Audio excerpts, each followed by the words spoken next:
fall off. But these are some frog eggs that I just found over there. They were drying up, so I put them in some water. I'm going to move them to a wetter spot. Sweet. But yeah, this is one. What's the species again? Columbia spotted frog. Spotted frog. Okay, cool. Yeah, they. Do we have any other species of frogs here, or just? Yeah, good question. There are actually two species that I've come across. The ones that you hear singing real loudly, those are the boreal chorus frogs. Oh. And that's what everyone thinks of with frogs, you know, because that's what you can hear. But those guys are really bashful. Like, they're really hard to catch. And since you guys have so much time, we're going to walk and maybe you'll even find some egg masses, or you'll hear the chorus frogs singing. I got a bag of granola in my truck. If you guys can catch one of those boreal chorus frogs, I'll be really impressed. But this is a good spot to talk about the river restoration. In fact, we can look at this picture over here.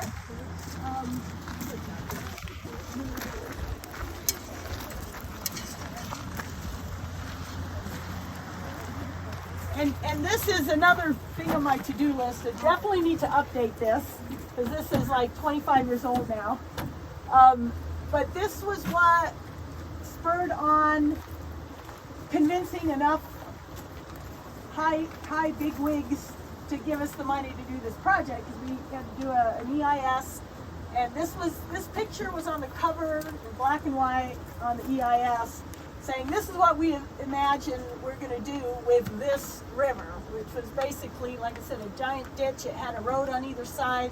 There were a few places where there was a bridge across, so farmers that had land on either side could get to the North 40.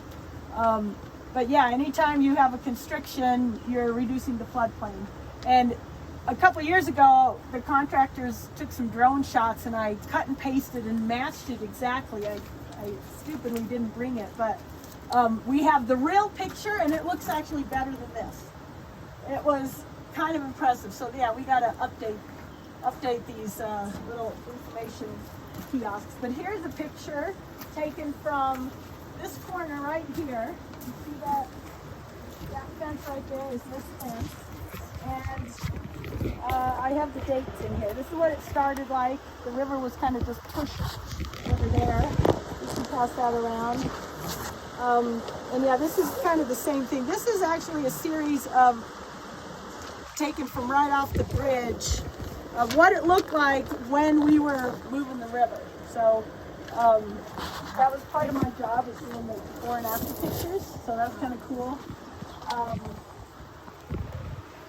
Yeah, it's amazing what good a backhoe could do in the right hands, right? They're not filling the wetlands, they're actually creating or recreating the wetlands that used to be here. One of my first days here, I got sent to the county weed board meeting, and they're like, "Oh, you're the girl from those mosquito ponds up there. Old man Probst, he spent his whole life trying to dry those ponds out, and you guys come and make them wet again." They weren't too keen on the project. There was a lot of resistance in the beginning. A lot of private landowners did not like the idea that the government is coming in and purchasing land, especially in Utah where we already had a lot of public land. But eventually enough people came on board. I remember Bonnie Casper, we should name a reach or something after her. She was the first lady, her husband had just died, and she was like, "I can't be a farmer." She was in her 80s. And she sold us some property down the lower reaches, and that was kind of like the first domino. A lot of people were like, okay, well, she was like, "Oh, I'm glad to sell it to you guys, because I don't want to sell it to some developers and then just have condos right next door." So she was happy to have it be open space.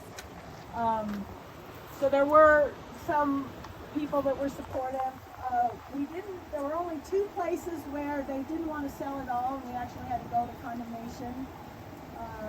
Two landowners did that, and they had to go to court and settle on what the price was, and then they kind of had to sell a minimum distance. We had a couple options, like we had a bare minimum that we needed to actually do the river restoration. The hydrologist had kind of three different designs. It's like, okay, if we only could get the bare minimum, we'll just do a little tiny little meander, but if we were able to get more property, you put in side channels, and you can see the different reaches where we have a wider corridor. It's just a lot nicer. We've got more complexity, got a wider floodplain. We built what's called setback dikes kind of along the edge of the area that we were able to acquire. And here you can't really tell because it's basically the old highway that's the edge of the floodplain. But some of the other sections, if you go on Google Earth, it's really fun to, explore Google Earth and look at this corridor. If you're ever up here in the summer and you see my old white truck, that truck with the black rag, come and just puppy dog along with me. It's really cool. I'm happy to do tours. I'm usually out there just doing shovel hikes, taking out thistle. I can't help but look for frogs when I happen to be in a froggy area, but I'm not officially looking for frogs anymore. Doing invasive species management, outreach, education. We do a lot of things with some of the high school kids and elementary school kids come out, fourth graders, Soldier Hollow middle schoolers. They've adopted a little area. Yeah, so it's pretty fun to kind of get I think that's a really important thing. To me, if you know about frogs, to know a frog is to love a frog. I mean, how could you not fall in love with these cute critters? So I like to go out on frog safaris with the little kids because, they'll remember that. I was waiting tables at Deer Valley, and his grandson and his grandpa were out skiing, and they took a break, and I invited him to a frog safari. And yeah, he's probably 30 years old now, but his grandpa wrote me a nice thank you letter and said, "Oh, that was the best part of my ski vacation, was going to a frog safari."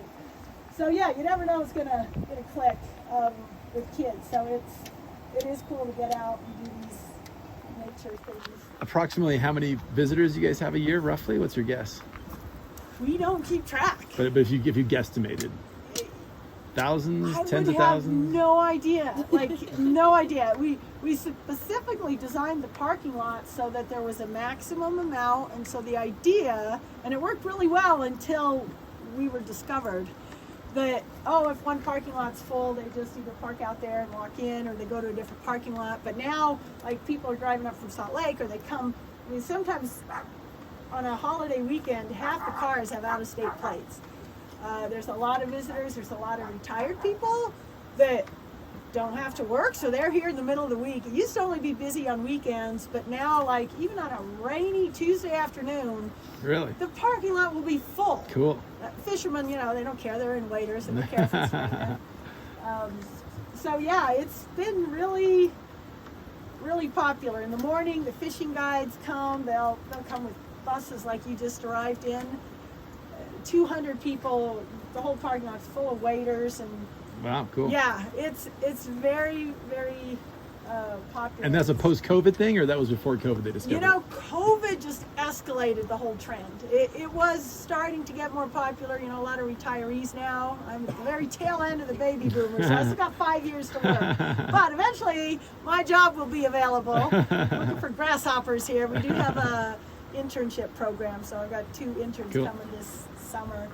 But it's just really popular with just the demographics, and then of course this is, people come out here to ski, or they come here to go to college, and they're like, hey, this is way more cool than where I'm from, my hometown. That's how I got here. I'll just be a ski bum for a year. So it is very popular, and that is part of the education, is realizing that just by going out, you're having an impact, right? Cool. Yeah. Fishermen, the lines that I've seen, birds tangled upside down cotton fishing line, just everything we do has an impact. Right. So I didn't really mind when we weren't counting the frogs anymore. I figured they're probably better off. They didn't like, getting interrupted in their annual rights of reproduction, right? I always felt like I was kind of interrupting.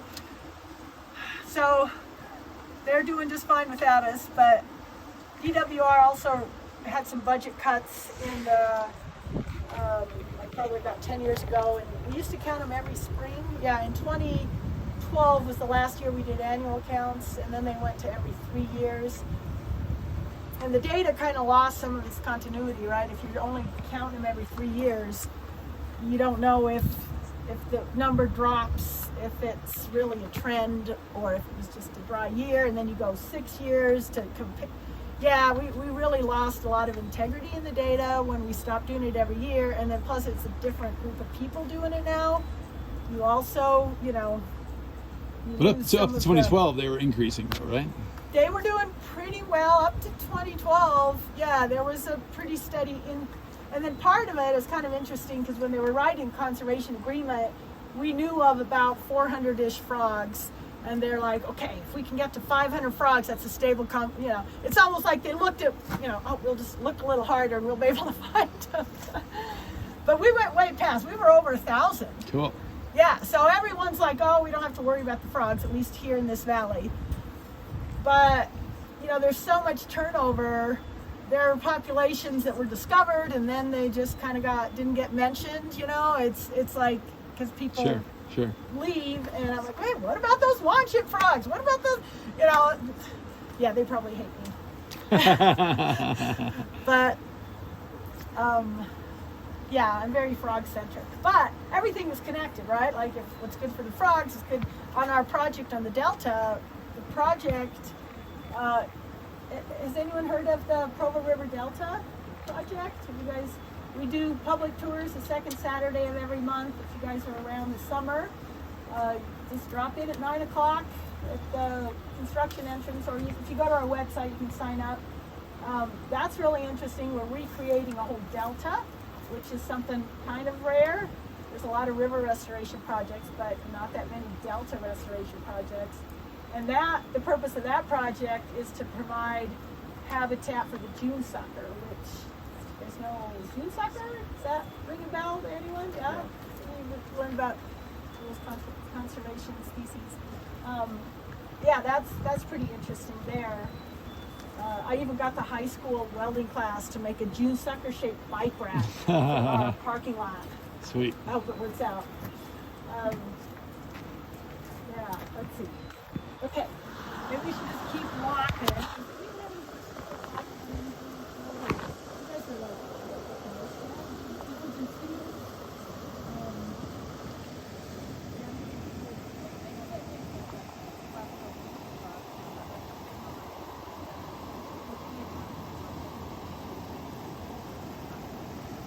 Well, yeah, when we were still paying attention